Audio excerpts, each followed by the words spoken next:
Textile industry का संपूर्ण ज्ञान जिस भी आदमी को थोड़ी बहुत भी सीखने की ललक होती है, भूख होती है, इस वीडियो में उसको स्वाद आ जाएगा। ये वीडियो में ना मेरे को भी बड़ा मजा आया है एक्चुअली। हाँ, ये एमबीए कराने वालों को टेक्सटाइल इंडस्ट्री की वो फॉर्मूला फ्रेमवर्क दूंगा। ये आपने कहीं एक जगह पे वो 10 स्ट्रैटेजी इकट्ठी नहीं सुनी होगी। नमस्कार, विवेक बिंद्रा बोल रहा हूँ, फाउंडर एंड सीईओ बड़ा बिजनेस डॉट कॉम। बहुत दुखी रहते थे लोग टेक्सटाइल इंडस्ट्री को लेकर। बहुत लोगों ने बोला कमेंट बॉक्स में टेक्सटाइल पे वीडियो बनाओ, टेक्सटाइल पे वीडियो बनाओ। वापस आ चुका हूं। आज टेक्सटाइल इंडस्ट्री की पूरी बात करूंगा। आज मैं आपको रिटेलर से लेकर मैन्युफैक्चरर तक गेम चेंज करेंगे। पीछे मैंने कोई अच्छे वीडियो दिए हैं, वो जरूर साथ में चेक कर लेना। एक मैंने क्रेडिट का वीडियो दिया आपको जिसमें मैंने बताया कि कर्जे से कर्जा कैसे मिल सकता है, आपको पैसा कैसे मिल सकता है अगर आपका सिविल स्कोर ठीक नहीं है तो भी। और बाकी टाइम मैनेजमेंट की कुछ टेक्निक्स और यूट्यूबर के ऊपर शेयर मार्केट पे कुछ वीडियो डाले थे मैंने। समस्याओं का समाधान, घटेगा बिजनेस में नुकसान, बढ़ाओ कस्टमर रिटेंशन, खत्म हो जाएगा कंपटीशन। ये ज्ञान बढ़ा देगा आपका नाम, कैसे बेचे सामान कस्टमर केवल याद रखेगा आप ही का नाम। टेक्सटाइल इंडस्ट्री की एमबीए करने वाले हम। रिटेल, कपड़ों का रिटेल, कपड़ों का व्यापारी, ये जो है ना एक कस्टमर का बिजनेस होता है। इसमें आपको दुकान के अंदर शोरूम में कुछ एंटरटेनमेंट, एक्साइटमेंट रखनी चाहिए, तभी कस्टमर आता है। वैसे तो रिटेलर बहुत सारे हैं, लाखों रिटेलर है हमारे देश में, इतना कंपटीशन है, इतनी स्कीम, इतने डिस्काउंट, तो रिटेलर अलग से कैसे निकल के आए। कपड़ों का व्यापारी क्या करेगा, इस इंडस्ट्री में होता क्या है, इसमें कौन चाहता है, करोड़ों रुपया कैसे कमाया जा सकता है। सुनना मेरी बात को। अगर इसके अंदर जैसे खाने की इंडस्ट्री होती है ना, फूड, उसको पहले देख के खाते हैं, आंखों से खाते हैं, फिर जबान से खाते हैं। कपड़ों में भी ऐसे ही होता है। हाँ, कपड़ों में भी ऐसे ही होता है। पहले आप कपड़ों को देख करके पहनते हो मन से, उसके बाद एक्चुअली पहनते हो। हाँ, तो शोरूम आपका ऐसा होना चाहिए, कपड़े ऐसे होने चाहिए, देखने में अच्छे लगे। बड़ी ल्यूक्रेटिव इंडस्ट्री है। 10 लाख रिटेलर है आज हमारे देश के अंदर कपड़ों के। और ब्रेक इवन पॉइंट इसका बहुत इजी है, आसानी से अचीव हो सकता है। अगर 50% एफिशिएंसी पे भी करें तो ब्रेक इवन तुरंत मिल जाता है आपको इसमें। छोटा रिटेलर भी इसमें लॉस नहीं करता, लेकिन अगर ठीक से चलाए तो। हाँ, आपका रोटी कपड़ा मकान नेसेसिटी है, रिसेशन प्रूफ बिजनेस है। थोड़ा सा भी अगर आपने चेंज होते हुए फैशन को रिस्पॉन्ड कर लिया, छा जाओगे। 10 स्ट्रैटेजी दे रहा हूं। पहला, रिटेल के अंदर सेल्स नहीं होती है। कपड़ों के शोरूम में भी सेल्स नहीं है, परचेज सेल्स है। हाँ, क्या मतलब हुआ इसका? इसमें ना सारा गेम परचेज में है। परचेज, आपको क्या ब्रांड लेना है, क्या डिजाइन लेना है, कौन सी सीजन में चलेगा, किस प्राइस का चलेगा, गेम सारा परचेज में है। जितने भी मैंने कपड़ों के शोरूम देखे हैं, वहां सारी गड़बड़ तभी होती है जब उनके पास गलत माल पड़ा होता है। रिटेलर को एग्जीबिशन जाना चाहिए, एग्जीबिशन में जाकर के स्टडी करना चाहिए मार्केट क्या ले रही है। ऐसा नहीं कि आपको जो आकर के स्कीम दे गया है, जो आपको आके मिठाई का डब्बा देगा, भैया ये कपड़े ले लो हमारे बहुत बढ़िया, ऐसे बहुत सारे एजेंट्स आएंगे बीच में, वहीं सारा गेम खराब होता है। परचेज सीख लो पहले क्या होता है, परचेज करते कैसे, फैशन और रेलेवेंसी के हिसाब से, पब्लिक डिमांड, ट्रेंड्स और रेलेवेंट स्टॉक के हिसाब से हमारे को लेना है। परचेज लाइफलाइन है, बाय राइट सेल राइट। सही खरीदा आसानी से अपने आप बिक जाता है। प्रॉब्लम क्या हो जाती है, मेन मुद्दा क्या है धंधे के अंदर, जब आप गलत माल लेके रख लेते हो तो इन्वेंट्री बढ़ जाती है, माल पुराना होता है, कपड़ा पुराना होता ही फैशन बदलते बिकना बंद हो जाता है। जब बिकना बंद हुआ तो गेम ओवर हो जाता है, क्योंकि रॉन्ग बाइक आपने, आपका अनस्टोल्ड स्टॉक मतलब आपका कैश फंस गया है। इतने दिन से कपड़े पड़े हुए हैं, मक्खी मार रहे हो आप, बिक नहीं रहे हैं, कैश आपका फंस गया है। ब्रांड जल्दी बिकते हैं, फटाफट बिकते हैं, स्कीम के चक्कर में मत आना। डेड स्टॉक हो रहा है तो तुरंत निकाल दो उसको। वाई एनालिसिस करो, मेरे साथ ऐसा क्यों हो रहा है, क्या मैं गलत डिज़ाइन ले रहा हूँ, क्या मैं महंगा या बहुत सस्ता ले रहा हूँ, क्या मेरा सेल्समैन ठीक नहीं है, या मैं डिस्प्ले अच्छे से नहीं कर पा रहा। बेसिकली यही 4 प्रॉब्लम होती हैं, डिज़ाइन की, प्राइस की, सेल्समैन की और डिस्प्ले की। ये 4 चीज़ें ध्यान रखनी अपने लिए ज़रूरी है। बैड स्टॉक मत खरीदो, good stock, very good stock लेना। बैड स्टॉक मतलब जो बिकता नहीं, गुड स्टॉक मतलब जो बिक जाता है, डिमांड है, लेकिन वेरी गुड स्टॉक फट फट फट फट बिकता है। अब इसका मतलब क्या हुआ, 80-20 फॉर्मूला फिर समझो। रिटेल के धंधे में आपकी सेल्स अच्छी नहीं करनी है, परचेज अच्छी करनी है। माल वही रखो, जो माल 80% बिकता है, हाँ, ये केवल 20% तरह का माल होता है जो 80% बिक जाता है, और वही वाला 20% तरह का माल, उसको 80% भर लो अपने पास में। 80% ऑफ दैट 20% जो आपको 80% ग्रोथ देगा। ये है मेन मुद्दा इसके अंदर। हाँ, इसको बोलते हैं एबीसी एनालिसिस या एफएसएन analysis, fast moving, slow moving, non moving. जो जल्दी बिकता है उससे शोरूम भर दो, जो धीरे बिकता है उसको केवल 15-20% रखो, और जो नहीं बिकता है उसको 2-5% से ज़्यादा कभी मत रखो। यही है मेन सारा का सारा गेम। परचेज जो है ना, माल को जमा करना। परचेज मतलब जमा, दुकान में सामान लाते हो, परचेज मतलब जमा, सेल्स मतलब मजा।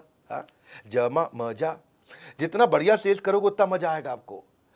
लेकिन क्या है, आपका अगर जब जमा राइट है तो sales becomes easy and light. When the jama is right, यानी कि purchase is right, sales becomes easy and light. But when jama is wrong, गलत सामान ले आए, sales delays for very long. मुद्दा यही है। When jama is right sales becomes easy and light, when jama is wrong sales delays for very long. अगर आपने EBO खोला है वहां तो आसान है, एक्सक्लूसिव ब्रांड आउटलेट बोलते हैं, मतलब एक कंपनी का शोरूम खोल लिया है, वहाँ तो आसान है, वहाँ तो कोई कंफ्यूजन ही नहीं है। जो बड़ा ब्रांड है वो खुद ही मर्चेंडाइज ढूंढने में आपको मदद करता है, वही आपको कौन सा माल लेना है, कितना माल लेना है, इस मार्केट में क्या चलेगा, मार्केट इंटेलिजेंस देता है, प्रोडक्ट मार्केट फिट आपको बना के दे देगा। हाँ, तो वहाँ पे आपके लिए, क्योंकि अगर अच्छी सेल हो रही है तो आपके ब्रांड पे भी इंपैक्ट करेगा, तो वो खुद ही कंपनी करके दे देती है। लेकिन अगर आपका ईबीओ नहीं है, मल्टी ब्रांड आउटलेट है, तो आपको परचेज समझदारी से करनी है। दूसरा, स्टॉक आउट इज पॉइजन। देखो, जो माल ज़्यादा बिकता है ना, वो अगर स्टॉक आउट मतलब क्या होता है कि भाई सामान खत्म हो गया है, बिकने वाला माल वो खत्म हो गया है। देखो, अगर कुछ स्टॉक फालतू रखा है ना, उसका जो नुकसान है आप कैलकुलेट कर सकते हो कि भाई मेरा 50,000 रुपये का माल फालतू पड़ा है, उस और वो बिक नहीं रहा, बिक नहीं रहा, बिक नहीं रहा, मतलब 50,000 रुपये फंसा हुआ है। लेकिन जो माल बिकता है वो नहीं है, तो कितने सारे कस्टमर वो ले जाते, जो लेके नहीं गए, वो आपको पता भी नहीं चलने वाला। तो जो स्टॉक आउट यानी कि माल ना होना, यानी कि जो बिकने वाला माल है वो ना होना, ये आपके धंधे के लिए जहर है। अगर आपके पास स्टॉक कम पड़ा है, अंडर स्टॉक है या गलत स्टॉक है, इसका कारण तो या तो लैक ऑफ फंड, आपके पैसे की कमी है, वर्किंग कैपिटल मैनेज नहीं करना आ रहा है, या माल अगर जल्दी बिक के खत्म हो गया है, इसका मतलब आपको पता ही नहीं कि पुअर डिमांड फोरकास्टिंग है, आपको आइडिया नहीं है आपके पास क्या बिकता है। या फिर खत्म हो गया, इसलिए खत्म हो गया क्योंकि पीछे से आपको सही सप्लायर नहीं है, वो सप्लायर डिले कर रहा है इसलिए, या आपको इन्वेंट्री ऑटोमेशन नहीं आता। आप बात को समझे कि डिमांड होते हुए भी माल को ना बेच पाना, ये बहुत बड़ा ब्लंडर है। हाँ, कस्टमर भी चला जाएगा, आपकी इमेज भी चली जाएगी और दूसरे के पास चला जाएगा। तो आप क्या करिए, परेटो प्रिंसिपल जो मैंने बताया था, जो 20% माल 80% बिकता है, उस माल का हर महीने फ्रेश बाइंग करते रहो, शोरूम नया लगेगा। आप फ्रेश बाइंग हर महीने करते रहो, शोरूम नया लगेगा। आपको वर्किंग कैपिटल मैनेज करनी आनी चाहिए, आपको ट्रेंड और फैशन पकड़ में आने चाहिए। आप या तो ईबीओ खोल लो, दो पाए, या तो एक्सक्लूसिव ब्रांड आउटलेट खोल लो, भाई जिस कंपनी, वो कंपनी खुद ही बता देगी क्या बिकता है क्या नहीं बिकता, उसके पास ईआरपीज हैं, सॉफ्टवेयर हैं, बता देगा। और आप ईबीओ नहीं खोलना चाहते, अपना ही एमबीओ चलाना चाहते हो, तो फिर ईआरपी खुद लगा लो। रेडी सोल्यूशन आजकल ईआरपी के बहुत सारे आ रहे हैं, वो लगा लो, काम हो जाएगा। तीसरी स्ट्रैटेजी पे ध्यान देना, लोकेशन जो है ना, इसमें बड़ा गेम चेंजर है। आपके शोरूम का, आपके स्टोर का, आपकी कंपनी का लोकेशन कहाँ पे है, फिजिकल लोकेशन से बात बनती है। भैया अगर लोकेशन कमजोर है, कस्टमर ही नहीं आ रहा, तो बेकार है। आपका जो प्राइमरी कस्टमर है ना, जो 60 से 80% कस्टमर वैसा होता है जो माल खरीदता है। सेकेंडरी मतलब 15% कस्टमर ही कभी कभी लेता है। टर्शरी मतलब वो कस्टमर जो माल खरीदता ही नहीं है। इसका कैलकुलेशन करना सीख लो, ये कैसे मिलते हैं, इसके कुछ तरीके होते हैं, ये मिलते कैसे हैं, क्या फैक्टर होते हैं। आप जहां दुकान खोल रहे हो वहां कस्टमर आपके काम के रहते कितने हैं, वो पढ़े लिखे कितने हैं, यहाँ पे चलने वाले पैदल ग्राहक कितने घूमते हैं, इनकी उम्र क्या है, जो प्रोडक्ट आप बेच रहे हो वो उस उम्र के लोगों को देना है कि नहीं देना है, किस प्रोफेशन के लोग रहते हैं आसपास। कुछ इलाके होते हैं जहाँ व्यापारी ज़्यादा रहते हैं, कुछ इलाके होते हैं जहाँ अपार्टमेंट होती हैं, सोसाइटीज़ होती हैं, हाई राइज टावर, वहाँ नौकरी करने वाला ज़्यादा होते हैं। इनकम ग्रुप कैसा है, लाइफस्टाइल कैसा है, धर्म क्या है उनका, प्राइवेट व्हीकल उनके पास है कि नहीं है, उनकी उनकी स्पेंड करने की क्षमता कितनी है। आसपास जहाँ आपने शोरूम खोला है वहाँ कोई मेट्रो जाती है क्या, वहाँ कोई बस जाती है, ऑटो आता है, पब्लिक ट्रांसपोर्ट है वहाँ पे।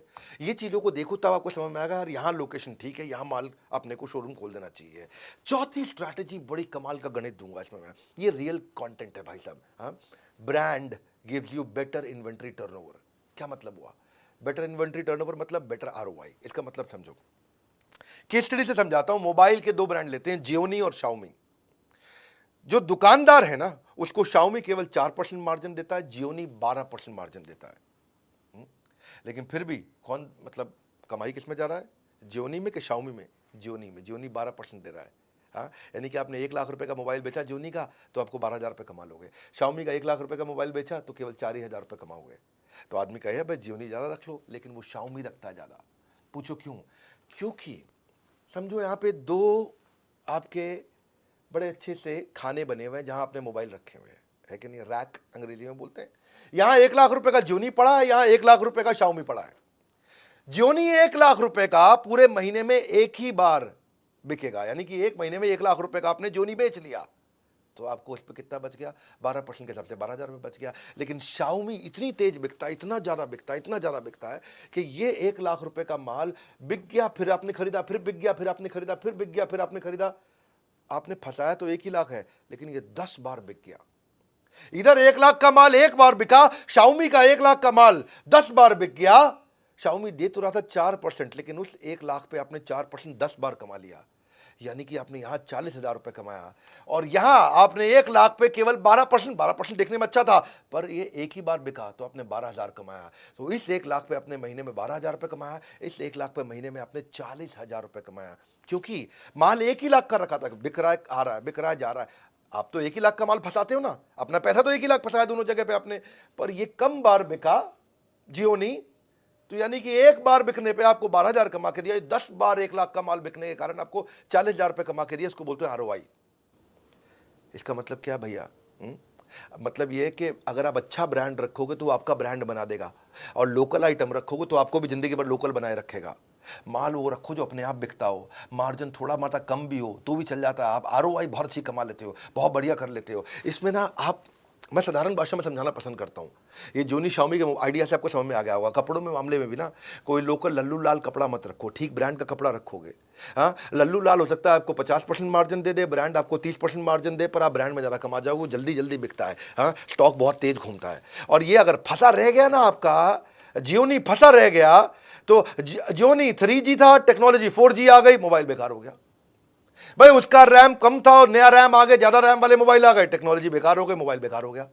पड़े पड़े मोबाइल पुराना बेकार हो जाएगा, आपकी जिंदगी बेकार हो जाएगा। आपका भाई क्या हो गया, क्या करूं, फंस गया मैं, मक्खी मारना उसके बैठ के। एक और फॉर्मूला समझो आप, इसको बोलते हैं stock rotation formula.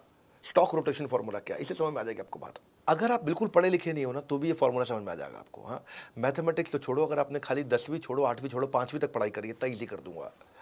Sales upon stock का मतलब क्या है? आपने सेल्स करी 2 करोड़ की और माल आपने 1 करोड़ का खरीदा, यानी कि साल के एंड में आपके पास 1 करोड़ का माल बचा, लेकिन साल के एंड तक आपने सेल 2 करोड़ की कर दी। कैसे करी होगी? ऐसी करी ना कि भाई माल गया आया, गया आया, तो आपने माल आपने 2 बार मंगा लिया। तो आपका जो फंसा था 1 ही करोड़ फंसा था, लेकिन माल आपने 2 बार बेच दिया। आप, कई लोग इतने समझदार होते हैं, इतने समझदार होते हैं कि 1 करोड़ लगा करके 5 करोड़ की सेल कर देते हैं, और कई एक्सट्रीमली बेस्ट होते हैं, वो 1 करोड़ लगा करके 1 करोड़ का माल साल में 10 बार बेच देते हैं। यानी कि कपड़ों के शोरूम में उसको बोलेंगे 10 करोड़ अपॉन 1 करोड़, यानी कि उसका स्टॉक रोटेशन 10 बार हो गया है। आप समझो, तो इसको ऐसे समझो भाई, कुछ दुकानदार पुराना माल पड़ा है, वो थान में लिपटा हुआ है, उस पर दाग पड़ जाते हैं, जीन्स रखते हैं, किसी लोकल शोरूम में जाओगे दुकान पे, वहाँ जीन्स जब वो खोल के निकालेगा ना, तो उसके घुटनों से जहाँ फोल्ड करी थी जीन्स, उस पर लाइन सी आ जाती है। देखिए आपने कभी कभी ब्राउन सी भूरे रंग की लाइन आ जाती है, क्योंकि माल पड़ा हुआ है, उसका स्टॉक रोटेशन नहीं हो रहा, पुराना माल पड़ा हुआ है, खराब हो गया उसका माल, है, फैशन बदल चुका है, माल पड़ा हुआ है। वही चक्कर है। आपने अगर 1 करोड़ का माल 10 बार बेच दिया तो आपका स्टॉक रोटेशन 10 है। इसको आप ऐसे समझो फॉर्मूला से आसानी से, कि 1 करोड़ का माल अगर आपने 30% मार्जिन पे साल में 1 ही बार बेचा तो आपको 30 लाख रुपए बचा। लेकिन आपने दूसरी तरफ 1 करोड़ का माल साल में 5 बार बेच दिया, जल्दी जल्दी बेच दिया, 30% की जगह खाली 20% मार्जिन कमाया, तो 20% मार्जिन आपका 1 करोड़ का होता है 20 लाख, लेकिन 5 बार बेच दिया, यानी कि 20 लाख मल्टीप्लाइड बाय 5, 1 करोड़ रुपया। यहाँ 30% मार्जिन के साथ आपने 30 लाख कमाया, 20% मार्जिन के साथ आपने 1 करोड़ कमा लिया। वो 30 लाख कमा रहा साल में, ये 1 करोड़ कमा रहा साल में। एक ही अमाउंट फंसाया दोनों ने, इन्वेस्टमेंट दोनों की बराबर थी, पर उसकी बेचारे की कमाई साल के एंड में 30 लाख है, इसकी कमाई साल के एंड में 1 करोड़ है। ये मजा मार रहा है। इसके लिए करना क्या हुआ? है, समझ में तो आ गया आपको? 4 महीने पुराना माल खरीदी के भाव पे बेच दो। अगर कोई जीन्स लेके आए थे आप 500 रुपए की, 4 महीना हो गया है, अब 500 में बेच देना भाई। 800 900 का खाब छोड़ दो, अब 700 में मत बेचो, 500 में बेच दो, 4 महीना हो गया। लेकिन अगर 6 महीने तक सामान पड़ा रह गया कपड़ा आपके पास कोई, तो 500 की जगह 450 में बेच दो, कोई दिक्कत नहीं है। 430 में बेच दो, कोई दिक्कत नहीं है, पैसे छुट्टे हो जाएंगे। आपके पास 50,000 रुपये का माल फंसा पड़ा है ना, 50,000 का माल 40,000 रुपये निकाल दो, 40,000 रुपये हाथ में तो आएंगे। जब 40,000 हाथ में आएंगे तो नया माल लेके आओ, बहुत तेज बिकेगा, कमा के भी देगा। जब जगह खाली होगी, नया माल आएगा, नया माल जल्दी बिकेगा, जो शॉप है वो शोरूम लगने लग जाएगा अपने आप। कस्टमर के हिसाब से खरीदो भैया। कई लोग आएंगे आपको स्कीम देंगे, अरे भाई साहब 3 जीन्स ले लो, साथ में 3 जीन्स फ्री दे रहा हूँ, वो स्कीम है। हो सकता है कस्टमर ना ले रहा, वो कस्टमर वही लेगा जो कस्टमर को पसंद आता है। कस्टमर के हिसाब से माल खरीदो, स्कीम के हिसाब से नहीं कि जो डिस्ट्रीब्यूटर डीलर आके आपको स्कीम दे जाता है। हाँ, तो आपके लिए देखो एक चीज़ और अच्छी बताता हूँ, आपको आरओआई अच्छा निकालना है ना, टेलर रख लो अपने पास। टेलर के साथ बहुत कमाई होती है भैया। शोरूम खोलना मुश्किल है, टेलर रखना आसान है। पर क्या शोरूम तो आप खोल लेते हो, उसके बाद टेलर के खर्चे आपको चुभने लग जाते हैं। हाँ?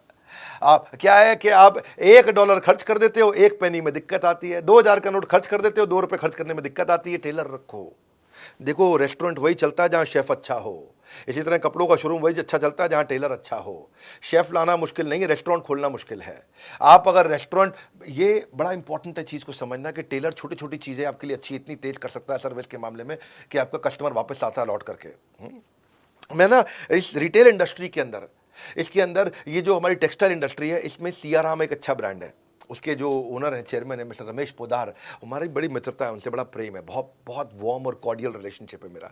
तो मैं सोचा कि टेक्सटाइल की बात कर रहा हूँ, तो मैंने रमेश जी को फ़ोन लगाया। मैं कहा नमस्कार रमेश जी, कैसे हैं? वो नमस्कार बिंद्रा जी, बहुत अच्छे हैं, बड़ा उनसे प्यार है। वो मेरे को उन्होंने कुछ कपड़े भी गिफ्ट किए अपने, बोले मैं सियाराम के सूट पहनूँ बिंद्रा जी, ये भी मैं सियाराम का सूट पहना हुआ है।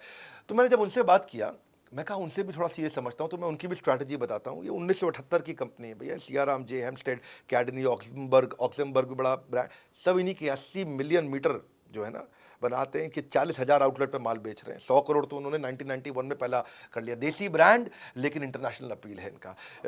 ये रिलेशन इनके साथ ऐसा है कि इन्होंने देखा कि डॉक्टर विवेक बिंद्रा बड़े वर्ल्ड रिकॉर्ड बना रहे हैं, तो इन्होंने भी रिटेलर्स के लिए एक इवेंट किया था और उसमें इन्होंने गिनीज वर्ल्ड रिकॉर्ड बनाया था। मुझे बोले कि आपसे इंस्पायर हुए, आपके देखा देखी हमने भी वर्ल्ड रिकॉर्ड बनाया। तो सियाराम के रमेश पोदार जी से एक और स्ट्रैटेजी मुझे समझ में आई, space utilisation is revenue maximisation. कई बार लोग शोरूम खोल लेते हैं। अब एक भाई थे हैदराबाद के, और उनका जो शोरूम था, उनका जो स्टोर था, वो 6,000 स्क्वायर फीट का था। 3,000 स्क्वायर फीट ग्राउंड फ्लोर पे, 3,000 स्क्वायर फीट फर्स्ट फ्लोर पे। तो ग्राउंड फ्लोर पे उन्होंने बना रखा शोरूम, बहुत बढ़िया, चकाचक लाइट, बहुत सुंदर, मतलब अंदर घुसो तो देख के बड़ा हो मजा आ जाता। और ऊपर उन्होंने बना दिया गोडाउन। तो रमेश भाई वहां गए, उनसे मिले, उन्हीं का रिटेलर था। तो रमेश भाई बोले, अब सियाराम के चेयरमैन है तो सामने वाला बात सुनता भी है उनकी। बोला यार तुम गलती कर रहे हो, प्राइम लोकेशन पे, हैदराबाद की सबसे महंगी रोड पे तुम्हारा ही शोरूम है, और फर्स्ट फ्लोर को तुमने बना रखा है गोडाउन। गोडाउन सस्ती जमीन पे बनाओ, तो ग्राउंड फ्लोर पे भी शोरूम कर दो, फर्स्ट फ्लोर पे भी शोरूम कर दो, स्पेस को यूटिलाइज करो। स्पेस यूटिलाइज होगा, रेवेन्यू मैक्सिमाइज होगा। वो भाई मान गया उनकी बात। वही आदमी जो नीचे ग्राउंड फ्लोर पे 8 करोड़ का टर्नओवर कर रहा था, ऊपर फर्स्ट फ्लोर खोलते ही वो 12 करोड़ पे आ गया, फिर 15 करोड़ पे आ गया। तो उन्हें बहुत धन्यवाद किया, क्योंकि जब गोडाउन बनाना था वो सस्ती जगह बनाया, खर्चा उसका बहुत कम हो गया।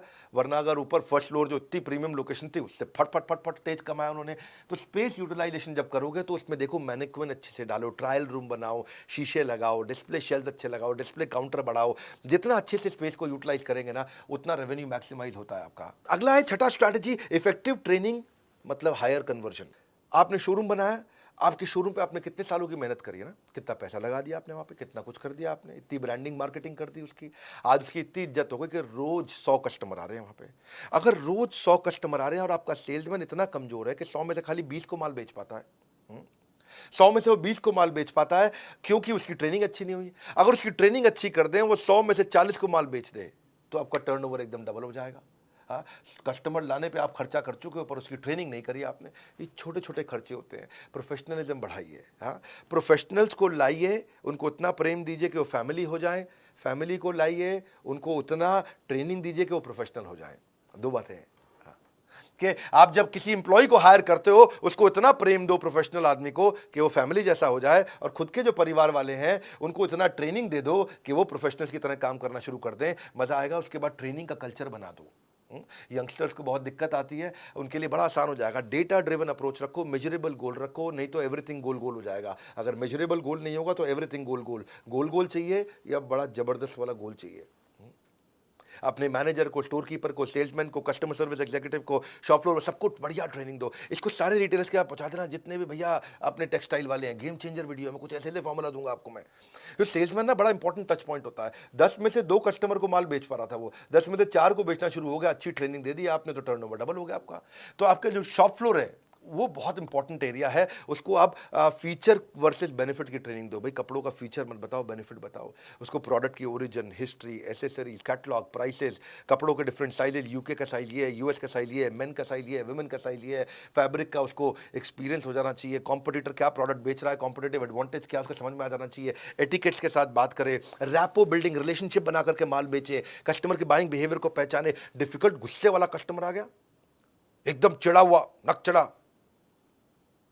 ऐसे वाला भी होते हैं ना कहीं। हाँ, उसके साथ भी बड़ा कैसे वो डील करे, उसको कैसे समझाए और कैसे फॉलो अप करे, रेफरल कैसे ले, सेल्स को क्वालिफाई करे, प्रोफेशनल एथिक्स और एटिकेट उसको समझ में आ जाए, क्रॉस सेल अपसेल कर सके, है कि नहीं है। क्रॉस सेल अपसेल क्या होता है कि वो अगर कोट खरीदने आया तो अंदर के लिए शर्ट भी बेच दी साथ में। हाँ, अगर वो ट्राउजर लेने आया है तो ट्राउजर के साथ में अपने सॉक्स भी बेच दिए उसको। आपने अगर वो स्कर्ट लेने आई है तो अपने साथ में टॉप भी बेच दिया उसको। तो इसको क्रॉस सेलिंग। अप सेलिंग क्या है, अगर वो 2000 वाला ले रहा है तो उसको 2000 की जगह 3000 वाला माल बेच दिया। एस्पिरेशनल सेलिंग कर दिया। कस्टमर का मन कैसे मोह ले ताकि सेल्स अपने आप ही हो ले। हाँ, कस्टमर का मन कैसे मोह ले, सेल्स अपने आप ही हो ले, इससे आपका आरओआई निकल के आएगा, गेम चेंजर है। सातवीं strategy, keep an I on KPI. KPI मतलब की परफॉर्मेंस इंडिकेटर। कुछ फॉर्मूलाज रखने चाहिए अपने स्टाफ के साथ, अपने ऊपर भी रख सकते हो। बेटा झूठ बोल सकता है, डेटा झूठ नहीं बोल सकता। फॉर्मूला क्या है आपको पता है भैया, मैं गैस नहीं देता, मैं ये नहीं बोल रहा जॉन लगा दो, मेहनत कर लो, खून पसीना एक कर लो, एड़ी चोटी का जोर लगा दो, ये सब बोल रहा हूं क्या मैं? फालतू मोटिवेशन नहीं मेरे भाई, रियल फॉर्मूला। बिजनेस के मामले में डॉक्टर विवेक बिंद्रा के चैनल पे आ जाओ, बड़ा बिजनेस, बस बस बस इतना ही। केपीआई मतलब डेटा ड्रिवन काम करना। कैसे करना है आपको? डेटा ड्रिवन का मतलब है जैसे ना आप कुछ फॉर्मूला चेक करो, प्रॉफिट पर स्क्वायर फीट। अगर आपका 1000 स्क्वायर फीट का शोरूम है, आपका 1 लाख रुपए का प्रॉफिट हो रहा है, तो 1 लाख को 1000 से डिवाइड कर दो, आपको पता चल जाएगा प्रॉफिट पर स्क्वायर फीट कितना आ रहा है। फिर वो बेंचमार्क से उसको इंप्रूव करो। एवरेज ट्रांजैक्शन वैल्यू, जितने लोग आ रहे हैं, मेरा जो मेरा नाई है ना, बाल काटने आता था मेरे, उसके यहाँ एवरेज ट्रांजैक्शन वैल्यू जो थी 200 रुपए की थी। मैंने उसको बताया कैसे कॉम्बो बना दे और average transaction value, average order value को 500 रुपया कर दे। उसने कॉम्बो बनाना शुरू किए। जो कस्टमर बढ़ाना मुश्किल है, लेकिन उसी कस्टमर से ज़्यादा पैसा लेना आसान है। तो 200 में जो बाल काटता था, शेव करता था, उसने बोला मैं मसाज के साथ में बाल भी फ्री कर रहा हूँ काटना, शेव भी फ्री कर रहा हूँ, ये भी कर रहा हूँ। तो लोग जो है ना, उसने, मैंने उसको बताया कि ऐसा करो, सेल्फी ले ले यार, एक थीम उसको दिया, वो बहुत चल गया उसको, भाई मज़ा आ गया, है कि नहीं। लोगों ने वो 200 की जगह 500 का माल लेना शुरू कर दिया। इसको बोलते हैं एवरेज ट्रांजैक्शन वैल्यू। हाँ, ऐसे ही आप लीड कन्वर्जन, कि भाई जितना कस्टमर आ रहा है कितने को बेच पा रहा है, पिछले महीने से ज़्यादा रेवेन्यू करके देखा, ये भी केपीआई हो गया, की performance indicator. Upsell cross sell कितना कर रहा है। हाँ, एवरेज सेल्स साइकिल टाइम, मतलब ये कस्टमर को कितनी देर में बेचता है। हाँ, कई सेल्समैन होते हैं, वो उसके पास कस्टमर आया 15 मिनट में बेच देते हैं। कई सेल्समैन होते हैं, उसके पास कस्टमर आया 1 घंटा सब खोल के बैठ जाता है, ये भी देख लो, ये भी देख लो, ये भी देख लो। कस्टमर कंफ्यूज, गोल चक्कर होता रहता है। साइड में अमेजोन खोलता है और वो अपनी मम्मी को बोले मम्मी यहाँ से ले लेंगे, माल भी नहीं बिकता, है कि नहीं है। और बिकता भी तो ये 1.5 घंटे बाद जाके बिकता है। इसको क्या बोलते हैं? Average handling time, AHT। तो ये भी देखो कौन एम्प्लॉय ज़्यादा टाइम लगा रहा है। Average profit margin on sales, कौन डिस्काउंट ज़्यादा दे देता है, पूरे मार्जिन पे बेच रहा है कि नहीं बेच रहा। ये सेल्स पर रिप्रेजेंटेटिव, अगर आपकी 1 लाख की सेल हुई है और आपने पास 10 आपके पास एम्प्लॉय है, सेल्समैन है, तो मतलब ऑन एन एवरेज एक आदमी 10,000 रुपये की सेल करता है। तो जो 10,000 से ज़्यादा की करता है उसकी ताली बजा दो, जो 10,000 से कम की करता है उसकी ट्रेनिंग कर दो। ये कुछ बढ़िया बढ़िया KPIs होते हैं। सेल्स पर एम्प्लॉय निकाल लो, एम्प्लॉय टू कस्टमर रेशियो निकाल लो। हाँ, कि भाई आपने इससे ये बड़ा फायदा है एम्प्लॉय टू कस्टमर रेशियो, कि अगर आपके पास रोज 1000 कस्टमर आ रहे हैं और 10 सेल्समैन हैं, तो आपने निकाल लिया भैया कि मैं 100 कस्टमर पे एक सेल्समैन दिन भर में लगाता हूं। जब फेस्टिवल का टाइम आता है, 1000 कस्टमर की जगह 3000 कस्टमर हो जाते हैं, तो आपको पता चल जाएगा कि भाई मुझे एक महीने के लिए 10 की जगह 30 आदमी करने पड़ेंगे, क्योंकि आपका एम्प्लॉय टू कस्टमर रेशियो निकल गया।